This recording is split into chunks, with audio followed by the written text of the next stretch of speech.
Hello student, कैसे आप लोग हैं? उम्मीद है कि अच्छे होंगे।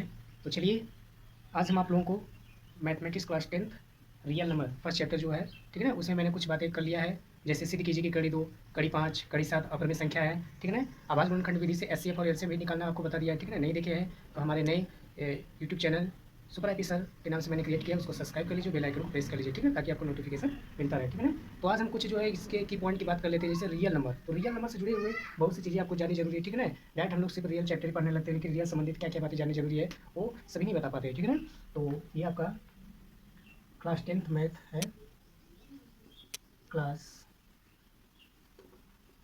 10th मैथ चैप्टर फर्स्ट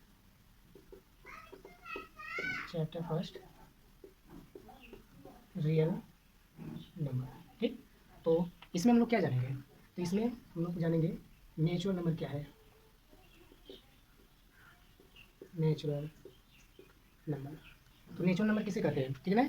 गिनने वाली सभी संख्याएं, ठीक है ना, जिसे जिसे गिना जा सके, गिनने वाली सभी संख्या क्या कहलाती है? नेचुरल नंबर कहलाती है, ठीक है ना। जैसे ये आपका 1 हो गया, 2 हो गया, 3 हो गया, 4 हो गया, ठीक है ना, एंड सो ऑन इनफाइनाइट, ठीक है ना। इसमें सबसे छोटी संख्या जो कि फिक्स है 1 होता है, आप लोग जानते रहिए 1 होता है। और सबसे बड़ी अगर पूछा जाए संख्या तो इनफाइनाइट होता है, ठीक है ना। हाँ, अगर गिनती दिया गया जैसे 1 से लेकर के 5 तक, तो उसमें आप 5 बड़ी बताएंगे, 1 छोटा बताएंगे, जो कि फिक्स है, ठीक है ना। बड़ी संख्या फिक्स नहीं होती है, ठीक है ना। अगर हाँ दिया गया है तो उसमें फिक्स होता है। अगर नहीं दिया गया, कोई पूछ दिया कि 1 से जो है कि अनंत तक संख्या दी गई, उसमें बड़ी संख्या बताइए, तो आप लोग क्या बताएंगे? इनफाइनाइट बताएंगे, ठीक है ना, न कि 9 बताएंगे, ठीक है ना।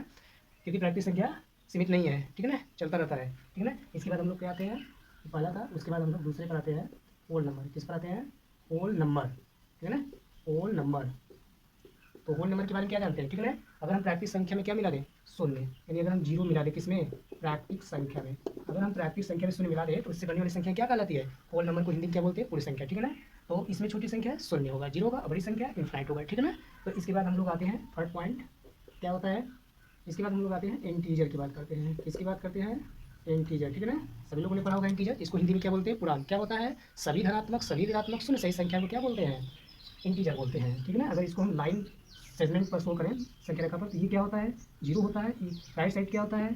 आल पॉजिटिव होता है, ठीक है ना। इधर क्या होता है? आल नेगेटिव होता है, ठीक है ना। यानी क्या बोलेंगे? All positive and all negative with zero is called integer. यानी सभी धनात्मक और सभी ऋणात्मक शून्य सही संख्या क्या कहलाती है? पूर्णांक कहलाती है, इंटीजर कहलाती है, ठीक है ना। इसमें भी क्या होता है? आई आई नेगेटिव।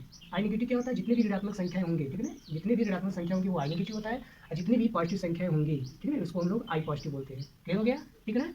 तो ये इंटीजर होता है, क्लियर हो गया ना। अब इसके बाद हम लोग आगे की ओर बढ़ते हैं, नेक्स्ट पॉइंट 4। इसके बाद आता है आपका रेशनल। क्या आता है? रेशनल, है ना। रेशनल नंबर क्या होता है? जिसे पी बाई के रूप में व्यक्त किया जा सके। किस रूप में? पी बाई के रूप में व्यक्त किया जा सके, उसे हम लोग रेशनल नंबर बोलते हैं। लेकिन आप लोग पढ़े हैं कि पी तो जीरो होगा, लेकिन Q does not equal zero, यानी क्यू जीरो नहीं हो सकता है, पी जीरो हो सकता है। ऐसा क्यों?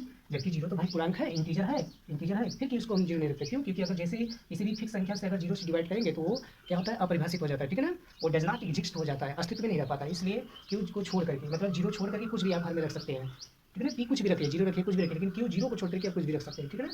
क्लियर हो गया बात। तो इसके बाद हम लोग आते हैं फिफ्थ पॉइंट, आपका क्या है? इरेशनल। क्या होता है? इरेशनल।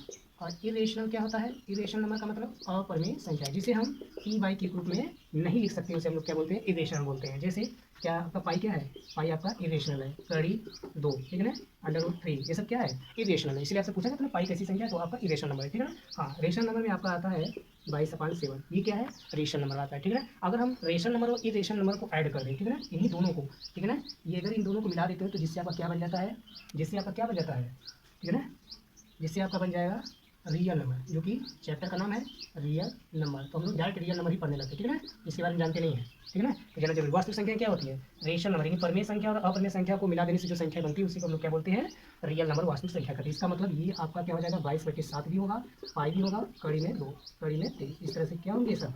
रियल नंबर होगी। क्लियर हुआ कि नहीं क्लियर हुआ, ठीक है ना। तो ये कुछ इंट्रोडक्शन था टॉपिक में। और एक बात याद रखिएगा आप लोग, ठीक है ना, आपसे पूछा जाता है क्या सभी नेचुरल नंबर होल नंबर होंगे? जी हाँ, यस, सभी देखिए आ रहे हैं। अगर आपसे पूछे क्या सभी जो होल नंबर नेचुरल होंगे? नहीं, क्योंकि सभी नहीं होंगे, जीरो को छोड़ करके, ठीक है ना, सभी को होंगे लेकिन जीरो नहीं होगा, ठीक है। इंटीजर में आपसे पूछा जाता है क्या होल नंबर इंटीजर होगा? जी हाँ, क्योंकि इसमें जीरो भी आ रहा है, प्लस भी आ रहा है, माइनस भी, नेगेटिव भी सब आ रहा है, ठीक है ना, इसलिए इंटीजर में होल नंबर आ जाता है। लेकिन क्या सभी होल नंबर इंटीजर होंगे? नहीं। कहाँ पर होंगे? क्योंकि इसमें जीरो प्लस तो है लेकिन माइनस वाले नहीं है, तो सभी नहीं हो पाते, कुछ तो होंगे लेकिन सभी नहीं होंगे, ठीक है ना। तो हमेशा देखिए रेशनल नंबर इरेशनल नहीं होगा, इरेशनल रेशनल नहीं होगा, ठीक है, लेकिन रेशनल इरेशनल रियल होंगे। लेकिन क्या मतलब ये जो है रियल नंबर में क्या सभी आएंगे? ठीक है ना। तो देखिए रियल नंबर में आपकी क्या आ रहा है, इरेशनल दिया था, रेशनल आ रहा है, ठीक है ना, ये ध्यान लें, ठीक है ना। रियल नंबर में सब आ जाता है, ठीक है ना। इरेशनल में आपका रियल नहीं हो पाएगा, ठीक है ना, सब नहीं हो पाती है, ठीक है ना, सब नहीं हो पाती, इसलिए इरेशनल, सभी इरेशनल आपस में वास्तविक होती नहीं होती, ठीक है ना, सभी रेशनल नंबर रियल होते हैं। तो इस तरह से देखिए रेशनल वाले तो आएंगे, लेकिन इरेशनल वाले सभी आएंगे रियल में। देखिए रेशनल और इरेशनल दोनों आपके रियल में आएंगे, ठीक है ना। लेकिन रियल के सभी जो है रियल के सभी संख्या इरेशनल नहीं आ सकते हैं, ठीक है ना, नहीं रेशनल नहीं आ सकते हैं, ठीक है ना, इस बात को याद रखिएगा, ठीक है। कुछ होंगे लेकिन सभी नहीं होते, ठीक है ना। तो ये था की पॉइंट, कुछ बातें थी चैप्टर 1 में, इसमें जो है और जो भी कुछ बचा हुआ है, ठीक है ना, उसको हम जो है जल्दी फिनिश कर देंगे फर्स्ट चैप्टर आपका मैथ, ठीक है ना। ज़्यादा कुछ नहीं बचा है, बाकी मैंने सब बता दिया है, ठीक है ना। और वही बताना है शांत है कि अशांत है, तो कैसे आपको बताना है, वही अभाज्य गुणनखंड, ठीक है ना, 2 पावर n और 2 पावर 5 पावर n का जो फॉर्म बनाते हैं, ठीक है ना, वो बता देंगे जल्दी, ठीक है ना। आप लोग इसको जो है वॉच कीजिए और रिवाइज कीजिए, ठीक है ना। जो लोग नहीं है चैनल को सब्सक्राइब कर लीजिए सुपर ऑफिसर को, ठीक है ना, और आप लोग रिवाइज कीजिए, ठीक है ना। मैं जल्द ही साइंस का भी चैप्टर शुरू करने वाला हूँ, ठीक है ना। तब तक के लिए थैंक यू, ठीक है ना।